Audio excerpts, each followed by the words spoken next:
Ever since its inception in 2021, Dhamaka had become an instant hit among New York diners for its unapologetic Indian food and received numerous accolades, such as Michelin Bib Gourmand, the best restaurant of 2021 by New York Times, Eaters, and Esquire.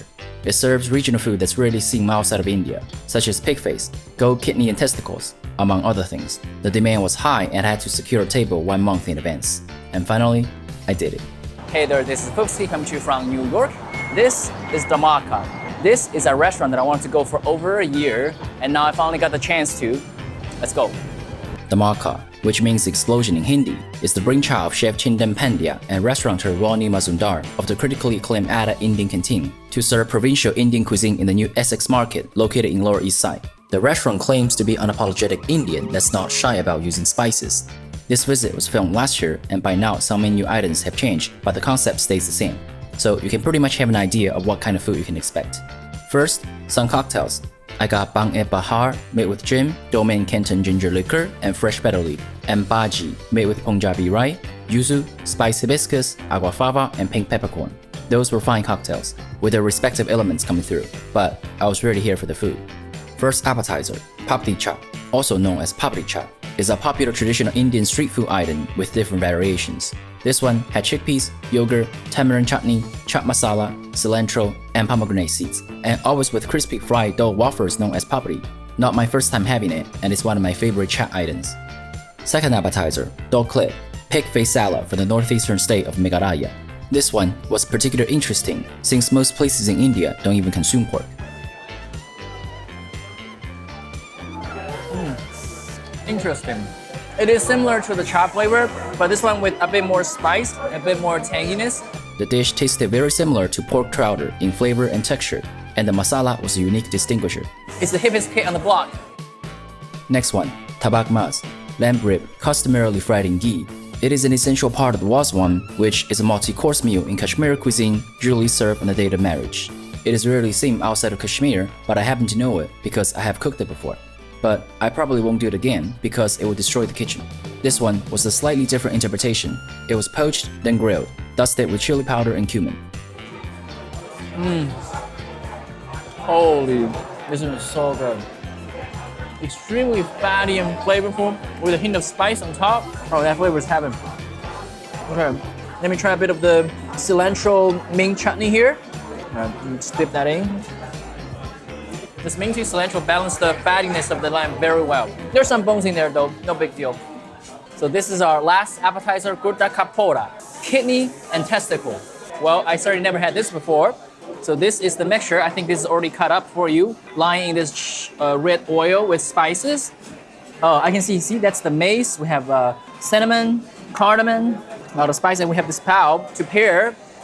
All right, let's do some extremely oily awful parts out here. Oh, the spice flavor is so intense. I'm still processing what the flavor is like. I need some more. It has a very potent, like this spice flavor and the chili oil that's like masking the flavor of the kidney and whatever itself. The pao itself is very flavorful though, like soaked in butter. That is good flavor. So you got some texture from the offal, but the flavor is completely masked by this chili oil, heavy spice. The spice was quite complex and hard to put my words on. Despite seeing the cardamom, mace, and cinnamon in the pot, their flavor was not very distinguishable. The waitress said it was a secret recipe and I can only speculate. On an afterthought, the flavor base came from onion, ginger, and garlic, the holy trinity of Indian cooking. The color came from paprika, which also lends to the base its smooth peppery flavor. Then, with the aforementioned spices salt in the pot, and the possible inclusion of fennel, nutmeg, clove, and black cardamom to further round up the flavor with a touch of sweetness and smokiness into this final product of a spicy yet smooth aromatic spice blend. It's like an Indian version of Chinese aromatic chili oil. That's the best I can put it. Nihari.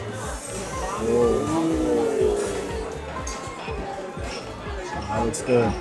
Okay, we have in here this is the Murgh Kofta. One more. And this is the golden biryani, guys. All right, so now this is our main courses. Look at this. We have this amazing feast in front of us. We have 4 main courses. This is the golden biryani. This is paneer. This is the chicken kofta. And the lamb shan nihari. Just look at it. They're like coming out straight from the vessel that cooks them. Awesome. Let's start with the golden biryani that is covered with the dough. The server open up, piping hot, table side. That fragrance is amazing. Just look at the steam.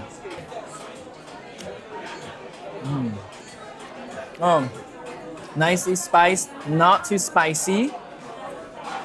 The lamb neck is very flavorful. Got some spice in there, but it has bones in there, so you gotta be careful. Next up was chicken kofta, minced chicken cooked in a thick gravy with yogurt and poppy seeds, with a boiled egg inside. This dish is also known as Nargisi kofta, where the name Nargis or Narcissus comes from a flower in India, whose yellow cup resembles the yellow center of the dish, the cooked egg yolk, surrounded by white petals, the cooked egg white, when the kofta is cut in half. This is also the flower in Greek mythology, where the word narcissism came about. Let's just call it Indian Scotch egg. First, the chicken is very tender, even as a meatball form. And you got a very complex level of nice spice here. Maybe kasuri methi, it's hard to explain. You really got some heat that's gonna build with a bit nuttiness in there. And the egg. Well, egg's egg though. The egg tempers out a little bit. So next one here, we have Paneer Methi. Well, basically Paneer is like an Indian cheese in a cashew nut creamy sauce. Methi is kasuri methi, which is fenugreek, that's on top. Check this out. Oh, look at this amazing cheese. Oh my. I have a good feeling about this. I can smell a bit of the kasuri methi here, fenugreek. Well, the cheese is very interesting. It has a very subtle milky flavor. It's very soft, but not exactly like a creamy. It's kind of like a very soft tofu texture. Indian tofu made with buffalo milk. Some more kasuri methi on the side. Now you really got that nice herbaceous flavor coming through with a hint of spice. At the same time, it's very soft, almost creamy, but not exactly soft tofu-like paneer. That's a very nice one. Next up, Nihari, a dish originated in Lucknow, Uttar Pradesh, but now popular throughout India and Pakistan. So look at it. This is like an entire piece of lamb shank. Oh my God, look at that. Holding up the bone. This is literally the bone here. The meat has completely come off the bone in this very dark color gravy, rich in spice and oil. Literally falling off the bone softness. Some part of the lamb is very fatty and flavorful, almost like the Tabak Maaz we had earlier, but this time with a different spice. This one is rich, but not very spicy, not a lot of heat, but you have that complex flavor, which is also on the heavier side, but not as heavy as the kidney testicle thing we had earlier. So this is sort of like in between of those spice levels. The nihari was delicious, but it was also a bit too salty as is without any rice or other carbs to pair with, and I already have a high level of salt tolerance to begin with. The salt level needed to be properly managed since all main courses came without side by default, so it's clear that those dishes were intended to be eaten alone and not feeling too salty. Still, I'm enjoying the meal as a whole. Okay, so we have two sides here. We have chapati and paratha. This is chapati. Okay, this is a nice piece right here. I'll take that plain. Similar to like the Chinese tongyobing, scallion oil pancake. Maybe not exactly scallion oil, but it has that flavor along the lines of that. Okay, let me dip that paneer. This serves as a good container of wrapping up all the flavor in one bite.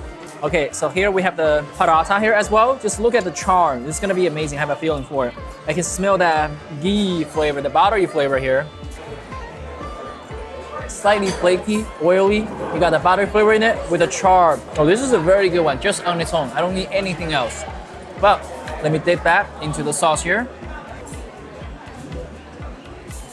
Both sides are just as good. They're both perfect for wiping out sauces.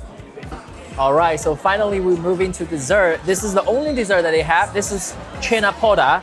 Basically, it's a paneer plus cheese. Oh, this is kind of hot actually. Oh, look at this. Almost like a cake. That's the paneer and cheese mixture.